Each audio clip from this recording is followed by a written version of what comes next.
What is up, you guys? It is your boy Brenton Biggers here, and welcome to another video. And today, so remember all these videos about who I think are underrated players? Today, I want to talk about some of the most overrated players. Starting off with number one, and I think this guy is extremely overrated. We got my boy Josh Allen. Now, Josh Allen, without a doubt, he's a good quarterback. Like, I will admit, he's a good quarterback. But is he really good enough for you to win a Super Bowl? I don't think so. That's not a lot of people. That's not a lot of people understand. Is that Josh Allen? He's a little overrated, and that's why I always disagree with the why TPS say, "Oh, the Bills are gonna win the Super Bowl," because I'm not gonna lie. The Bills, they're a pretty overrated team as is, but it's kind of just because they have an overrated quarterback. So that's just my opinion. And we're not stopping here with the quarterbacks. We're also going to be talking about Aaron Rodgers. I do believe he is going to be in a more interesting situation, but is he really going to change the Jets team around? Is going to be the interesting part. Because here's the thing. Aaron Rodgers was still working with at least a decent receiving core as we saw in the end towards the season. And the O-line, as it's pretty mid, so that's not bad. And he was also working with an amazing running back core. I mean, you could also have a compelling case that he's underrated, but I think he's pretty overrated. And I wouldn't be too surprised he doesn't succeed in New York. That's kind of just my opinion. And now we're on the number 3, and I'm also going with a player that I know he's not even in the NFL yet, but I think this is a pretty overrated player. We got Bryce Young. I'm not saying that the Panthers made a terrible decision in getting Bryce Young. I'm not saying that. I just don't think he's going to quite succeed as a lot of other people think. Because pretty much just because of his height. I'm not saying that, he's going to suck. But seriously, has there been a single quarterback outside of Drew Brees under 6 foot won an MVP? Nobody. So why do I believe that this guy is going to be a generational talent? I don't believe that at all. Because, well, the truth is, he's not. That's just my opinion. And now on to number 4. Let's finally get to a different position, Shabby. And to me, it's going to be Justin Jefferson. Now, you're like, what? Don't get me wrong, he is a top 5 receiver. That's just the truth. But there is a little difference in a little thing that I have to say is the truth. The truth is that he always has Adam Thielen, who is also, again, a good receiver, in my opinion. And you also had Dalvin Cook for most of the season. And you have Kirk Cousins, who's an average quarterback, which I'll talk about that guy later as well. But Justin Jefferson is not probably the best receiver yet. I do believe that Jamar Chase actually, I don't know, but still, I think he's a bit overrated as is. I kind of am a little shocked that he won. Actually, no, not really, but you get what I mean. And also, I'm expecting a down here from him because, well, they don't have Dalvin Cook anymore. They also don't have Adam Thielen anymore. So, yeah, because their running back will be Alexander Madison, who not a lot of people will know, and he's decent, I guess. And then they got Jordan Addison. So I'm not going to be surprised he gets a bit of a down year this year. And on to number 5. I gotta be talking about CMC, man. I don't know what's up with people saying that he's a top 5 receiver, running back. Because that's just kind of not the truth to me. Don't get me wrong, yes, I do think he's top 5. But here's the thing that a lot of people are forgetting about. He doesn't stay healthy.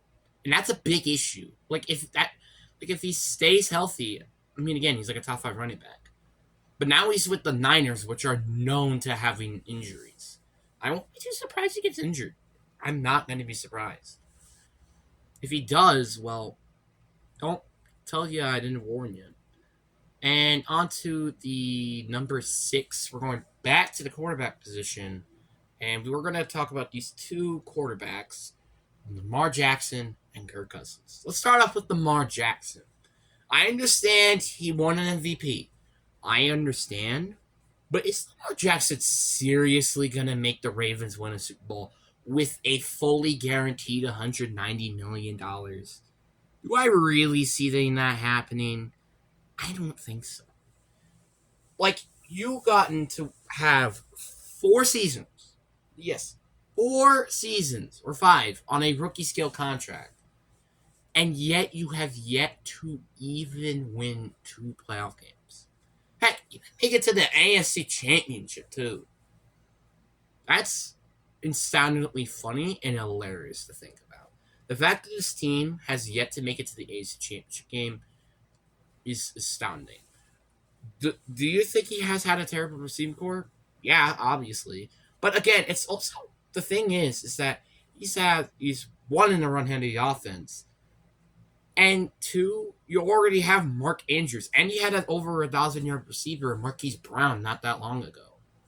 So is this team really considered to make Lamar Jackson their starting quarterback for the future? Honestly, if I was them, I would have just traded 2 first-round picks or a first rounder, or heck, even give him the franchise tag, like something else that is not giving him a fully guaranteed contract, or cut him. I don't care.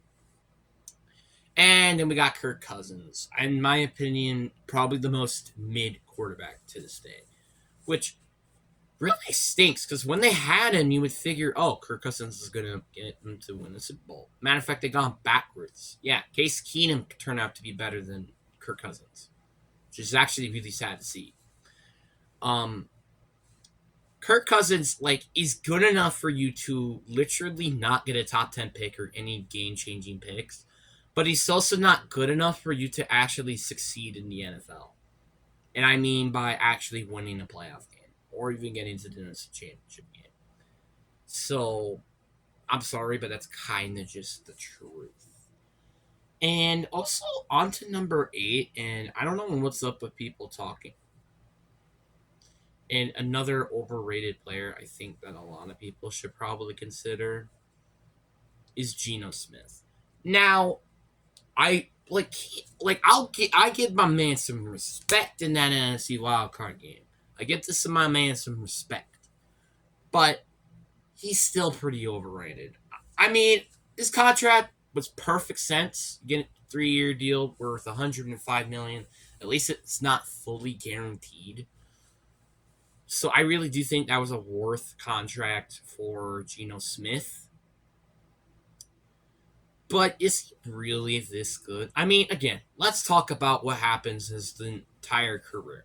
He has had such a monstrous of a terrible career that is actually astounding. I won't be surprised that he has a bit more of a down year this year.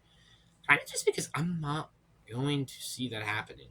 I understand they've gotten more weapons, but they didn't really fix the O-line that much during the draft. So it's pretty much just as good as it was, which was kind of mid, honestly. And they still didn't fix the D-line. So I won't be surprised if this guy does get a down year. And that's kind of just my opinion. And now we're on to number 9. And let's settle this off with Saquon Barkley.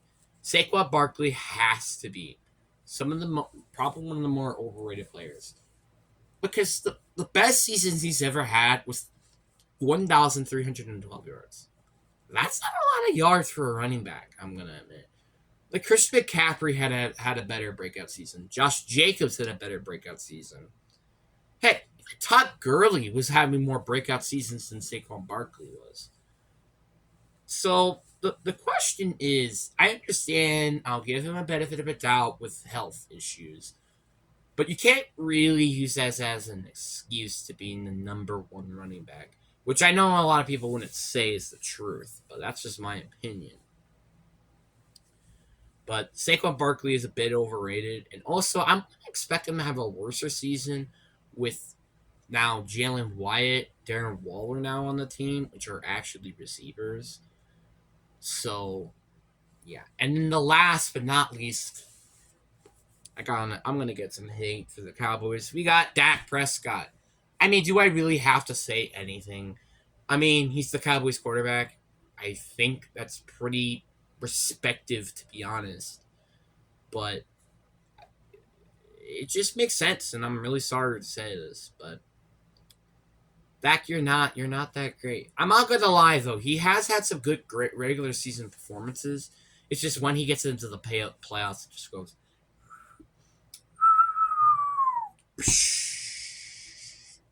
Like, yeah, sure, he had a really good game against Tampa Bay in the wild card, but he was going against the best defense and he only had 12 points. I will give him another benefit of a doubt that, well, their offensive coordinator is a piece of garbage of having Zeke at center and a QB draw when they had no timeouts in the fourth quarter.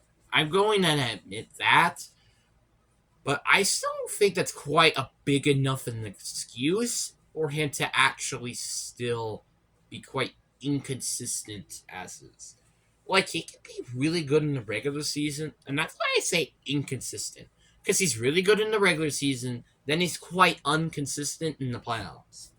And that's not good at all.